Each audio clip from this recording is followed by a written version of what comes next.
helps finding ways to connect, and you can tell when you share stories like that, people kind of light up. People get a little bit less on edge sometimes.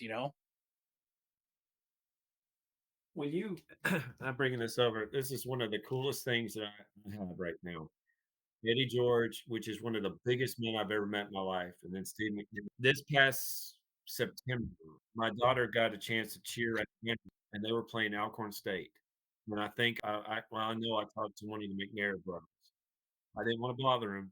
Great that you got to talk to Mama McNair. That's awesome. See, it's connection.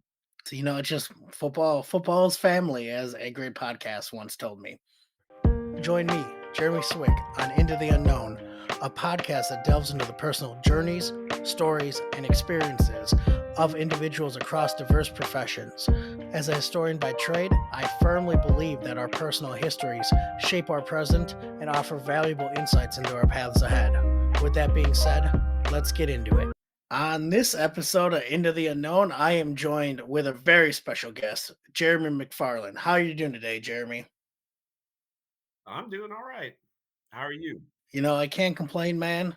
Got to start off the show by saying you have a great first name. I'm a little biased, but Look, it is what it is. You can't break perfection. exactly, exactly, man. I love kicking off the show and just kind of talking about the importance of networking. How are we connected? Well, not only our name, but I believe last year you came on my podcast, and I was thinking about you the last couple of days, and because I was looking at my books, I'm like, I gave you a book. Did you ever get it? You did. I did get the book. It is on my shelf over there. I buy the Packer stuff. I can't remember exactly where it is, but it's over there. It is a version of this Run to Daylight by Vince Lombardi.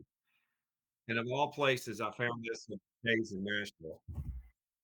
You'll never know what you find, man. And I think that's one of the reasons we connected. Of course, I was a guest on your podcast. I looked it up, episode 80. So we'll make sure to link that in the show notes. Oh yeah, oh yeah. I'm all about connecting. It's funny how this show has connected me to people I've never with you. I would have never known you, and now I'm on your show, you on mine. It's pretty cool. That's pretty great, man. So, I want to know that comic book issue number one, that origin story. Who are you? I grew up in a place called Bonacqua, Tennessee, which is you turn left at nowhere and you keep going. I grew up a basketball fan. I was a big Lakers fan. No time Lakers. Byron Scott and Kareem and James Worthy and Magic Johnson. Those are my guys. Loved them. Baseball fan. I was an Oakland A's fan. I remember having a poster up on my wall with Nash Brothers. But what got me hooked on football when I was in fifth grade, I came down with chronic fatigue, and I had mono chronic fatigue. It was awful.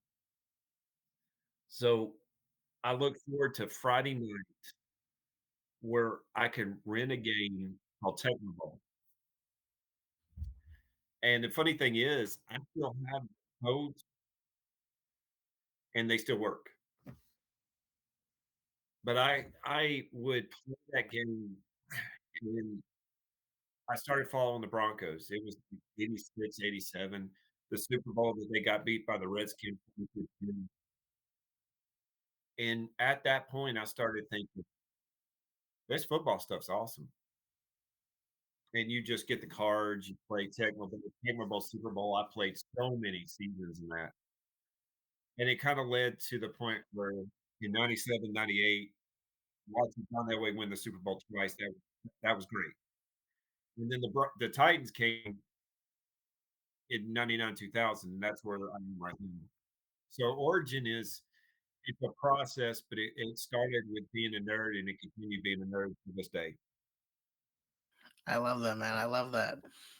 When Tennessee, when the Titans moved from Houston, came to Tennessee, what was that feeling like getting a pro football team?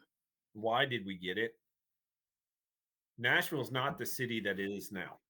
Okay, so if you've been to Nashville, I know you play rugby. You've been to Nashville, right? 97 when they got its team, and it was the Tennessee Oilers. They played in Memphis, and then they came to Vanderbilt, and then they went to at the time it was, oh, what was it? My mind went blank, but I'll figure it out. We weren't a big city. It wasn't a big city. I was wondering how we got it, but it turned out that it was a lot of money changed hands is what happened, and I'm okay with it. But you in Tennessee, okay, you're a Green Bay Packers fan. In Wisconsin, you have the Packers, you have the Bucks, and you have the Badgers. You have more, I know, but growing up in Wisconsin, one of those teams are gonna be the main play team for you, isn't it? Yep. In Tennessee, there was one team that most people followed, University of Tennessee. This state is orange. The state is orange. I'm not a Tennessee fan, um, but I know hundreds of people. So for a pro team to come to Nashville, it was weird for me to think that we could get that because we're a college state. From East Tennessee to West Tennessee, we're a college state. It took around 20, 15 to 20 years for it to really become what it is now, 15 years. And now you cannot think of Nashville without the Predators and the Titans. So it was weird. How did we get that? And now we're looking at a $2 billion dome stadium. So the Titans are here to stay. I can imagine that's exciting. I always tell people when I lived down in Atlanta, when I lived down in Georgia, people would ask me what team I cheered for, and it wasn't a question of professional teams. It still was who's your college? And of course, being up in Wisconsin, as you mentioned, we're kind of spoiled in the sense we have a lot to choose from. And it was one of those interesting things for me not being from the South, learning more about the college game as I was the curator down there at the College Football Hall of Fame, but also learning Yeah, you about are. how people became fans of professional teams or their college, or in your case, how a team literally came to town and you were able to kind of attach yourself to that. I bet you that was a pretty cool feeling. Well, and the Brewers too. I always follow the Brewers. I love their '80s hat with the glove. Oh, I love that. They should go back to that. That's the point of my program. It's yours. I've watched several of your programs. I want to know why people are fans. For me, I didn't. I had a college team in Vanderbilt, and they weren't ever good. So I really wasn't a college. Now, my college I went to doesn't have a football team. We've been undefeated since 1869, so we're great. So I didn't have that. Um, so when the Titans came, it's almost like gift wrap for me. John Elway retired. You had people like I have on my wall over there, Eddie George jersey from that time. He signed it for me. I have a Steve McNair. My favorite player was Devon Curry and Frank Wycheck. These guys set the bar for me because I was looking for something. And, I got to see John Elway play his last year. He came to Vanderbilt Stadium, and I saw him throw a touchdown pass, and he got out. He was preseason. And I'm like, "That's great." Now we have people who are the Nashville area, part of the town that you could go and talk to if they're a baby. For me, that's awesome. That's what got me. So outside of football, what was your life like growing up? Were you, as you mentioned, you were a bit of a sports fan, but what else did you do? I played basketball. I was black belt in taekwondo in high school. If I tried some of the moves now, I would break something. You know how that is. You're not young anymore. Oh, trust me, I feel it. I feel it, my friend. Uh, I was a closet nerd. I liked the Batman animated series and Spider-Man series, and now, uh, I would show you everything. I embrace it now. I don't hide it. my big thing coming out is the Indiana Jones game coming up Monday.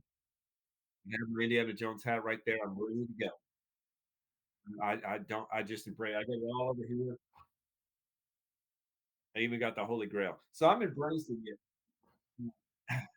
I when I was 12 years old, I preached my first sermon.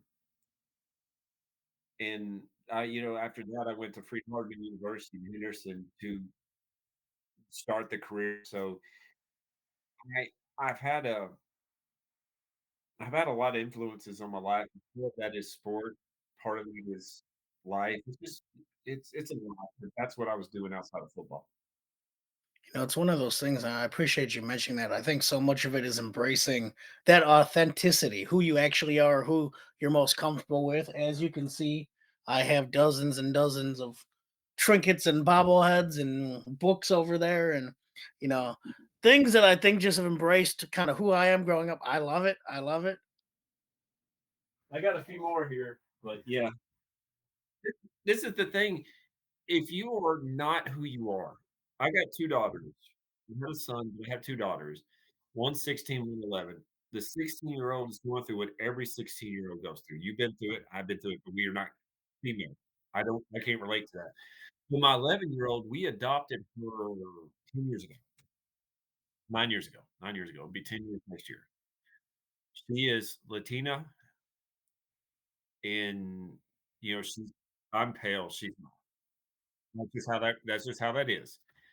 And she's like, "Dad, why don't I look like Kelsey, my older daughter?" I'm like, "Well, we're not the same, sweetie, we're just gonna look different." She's tried her best to fit in with things. I'm like, "Be yourself, be yourself. If you're a nerd, own it. If you're a sports guy, own it. Um, if you like musicals, own it." I saw Wicked last week with my daughters, and now I love it. I didn't think I would, but now I love it. Own it. Be genuine. Jeremy, I love that you bring that up. It's funny. I'm also adopted as well, so I think it was the opposite with my father. We don't look alike at all either, and I think so much of it is, as we talked about, just kind of embracing who you are, who you think you're called to be, and it's one of those exciting things. That's her. You can't see there we go, and that's my older one, and you could tell the Latina in her, and she wants to have red hair and be brown skin. I'm like, "Sweetie, God paints in a big brush, and each one of us look different." 100%, 100%. And I think for me, it took. I don't want to say it took me longer, but it took a while to fully embrace everything and who I was. And I remember when I was interviewing for the College Football Hall of Fame job, and I had been pretty comfortable in my own skin at that point, definitely. But I remember being the night before the interview, I was like, I might actually get this job. If I do, I'm moving across the country by myself. I don't know anyone, and I cannot pretend to be someone I'm not. I mean, maybe there was an expectation of the historian or the curator and kind of a mold that maybe I thought before that I should fit or should be closer to. And I remember going in that interview and they asked me what I like to do. I told them I love cheering on the Green Bay Packers, drinking craft beer, and playing rugby, and I was excited to help them build the museum. And I learned later that is really one of the things that sold them on me is like, okay, well, now we know who we're getting. So if you see me, out and about after a rugby game, or you see me that I'm cheering on the Packers, I'm going to unapologetically wear this all the time. It's one of those things that I think is just so important. No, you'll find that if you are yourself and people don't want you to be yourself, then those aren't the people you need to be with. Easier said than done, but you'll find if you find 1 or 2 or 3 good friends for your life, you did great. And I tell students all the time when I'm working with them is like just embrace who you are, and I think the world will make room for you more than anything. I agree. On everyone's journey, you make a decision not really knowing the outcome. You can go east, you can go west. Can you give me a time where you just made a decision, went for it? Yeah, it my freshman year at Freed-Hardeman, I was struggling with whether or not this college thing for me, and I talked to uh, Army National Guard Darren Henderson, and I thought, "I wanna serve." I didn't do that, and I kinda regret it. I have a great deal of respect for armed forces, but it doubled me down at Freed-Hardeman for me to graduate. I graduated. That's something I just went for, and a couple years ago, I finally got off my hand in, and I'm, 1 semester away from getting a master's degree now, so it's adopting my daughter well, my wife and I adopting our daughter is another thing. Um, it's stuff like that where you look and say, "This is what you want, you gotta do it." You don't talk about it, just do it. If you make a mistake, you make a mistake. Sometimes the stuff that you do, not knowing the outcome are some of the best things you'll ever do. I could not agree more. And I always tell people we don't really know the alternate ending either. And so I think so much of it is making the best decision we can at that exact moment and really embracing the positives that come through it. Of course, nothing's ever going to be perfect. That's just not how the world works. But I think learning those lessons and enjoying whatever does happen is important. Well, I've been telling people lately because of what's going on in my life to not regret anything. If you don't wanna do something, don't regret not doing it. And if you wanna do something, don't regret doing it. Like, with people with loved ones who are dying, don't prove a point by saying, "Well, I'm gonna be" they make me mad, so I'm not gonna talk to them as they died. You will never get that moment back. You you can be hard-headed some other time, but don't do that. Don't leave anything on the table, you know? Could not agree more. As you became a football fan, a lot of people are football fans. We've established that. What made you start a podcast? It's one of those things I always wanted to do. I say always, several years I wanted to do it. And I actually got a hold of Arnie Chapman, who is he heads up the football history area, the sports history network. And I've been talking with him for a while, and he put up on one of his podcasts, if you want to do it, just talk to me. And it was during COVID, so I had a little time and I did it because I like stories like you. I love to hear people's stories. I mean, when I was listening to your story, um, I realized that, yeah, I may not have the same background as you, but football and life ties us together. You and I may never meet, but I know we met. I talked to art or to when I talked to an artist. I talked to authors. I had a guy come on talking about the Philadelphia Eagles, and he sang "Fly, Eagles Fly." I had the vice president of, forgot what it was he was, but he was vice president, one of the vice presidents of Jacksonville Jaguars. We had several Titans players and fans on. Loved it. Just you wanna know what makes people do their thing because I didn't grow up a football fan. I was more of a baseball fan, but I envy people who did that, like you. It's obvious when you what you're following, and you're rooted in it for many years. For me, it's relatively new with these guys. So I wanna know what it's like to be on that end. Title of the podcast, Into the Unknown. What are you stepping into? What are you working on right now? In life or on the podcast? Both. Well, the podcast is more college-based because my team I don't wanna talk about pro right now. It hurts.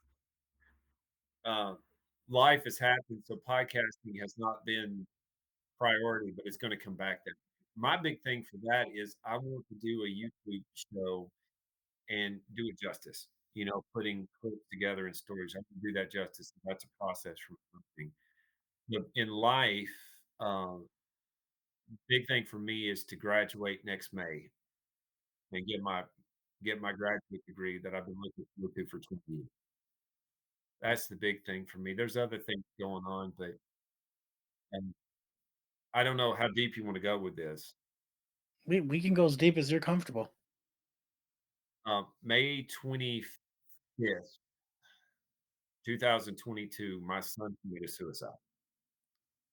I busted the door down and saw him on the bed. You never forget that, you know? These bags under my eyes are from I, at that point, started to work for this counseling degree, but I also realized that one of my main goals in life should be to help people with mental health diseases or disorders like I've got anxiety and depression. It's bad. I can relate to people, and I wanna listen. I don't judge, and I've found that more people out there have these issues, but won't admit it because they view it as a weakness or no one listens. And I want to be that person. I can't help you, I can't give you advice, but I can listen. So for the past couple of years, I've been doing that. In fact, that's my son's initials, but that semicolon has been running my life lately. My story is not done, his story is not. And that's what the semicolon says. Your sentence isn't done, your life isn't done, your story. So a lot of what I've done now has been focused on that. Absolutely. It's finding ways to carry on a Sure. legacy. And I appreciate you sharing that and going into counseling, just finding ways for people to find help or guidance or assistance that they may need is just, I think, crucial, and I commend you for that. You hear a lot of things when you do as much counseling as I've had in the past and want to do in the future. But the one thing that people don't get, Jeremy, is that we're all human and you try not to make mistakes, but you will. And I think the more you try not to make mistakes, the more mistakes you make. And we go back to that genuine. You can buy a new car every couple of years, but you know what happens if you get in a bump, you bump it, you ding it, it's not gonna be the same. Your life will never be perfect because you're human. But to me, the dings and the dents make you who you are, and to me, that's genuine. You own who you are, and even if it's the gray hairs and the life that give you where you are right now. You are who you are because of what life gives you, and that's the whole semicolon thing. Where can people find more about your podcast? Well, you can go on Twitter or X at Jeremy_McFarlin, McFarlin. I post stuff there every now and then. You can message me like you did to get on my show. Anybody's welcome. Anybody's welcome. Just tell me when and I'll be there. Uh, Facebook is the Football's Family Podcast. I started today, and I've gotta learn some things, YouTube, a YouTube station. Um, I believe it's at Jeremy McFarlin, and of course, the podcast is Football Family. We'll make sure to link that everywhere. Jeremy, I want to thank you for sharing your story and taking the time to talk with me today. I really appreciated our conversation, and I can't wait to continue talking because it's been a little while. So it's great to reconnect, and hopefully the Titans will figure it out. And I'm looking. Draft the quarterback. I will say before I head out that one, I really appreciate you guys giving us Malik Willis. We uh we really enjoyed that. That helped us out a lot. You had to do that. You had to do that, didn't you? It just popped in my head, and No, no, you've been marinating on that for a while. yeah, it popped in my head when I hit you up the couple weeks ago. I was like, oh, this might be a nice little end cap to our conversation. But it's just fun, Thank you, how Jeremy. how just incredible football. Honestly, for me, it's how football is, how it can change life, how it connects people, and just continue to share people's stories. You and I would have never met if it wasn't for football.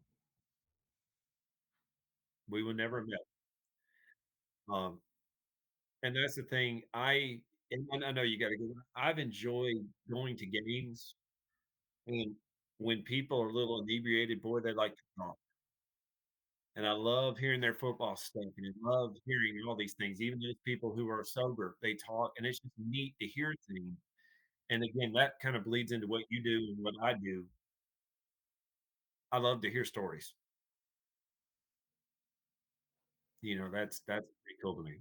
I think football, and as we end, it's going to be a long Midwest goodbye. I feel, but as those pieces that people wear on their head or wear on their chest, or especially when it comes to your football team, you ask someone about it, and it's like almost an instant connector, especially when they're not from the area. Or, of course, Packer fans will talk about Packers, but if I see someone in a Titans hat, I might say something random like, I had to talk to Steve McNair's mom on the phone because we were using his stuff that his brother Fred had lent to us at the Hall of Fame.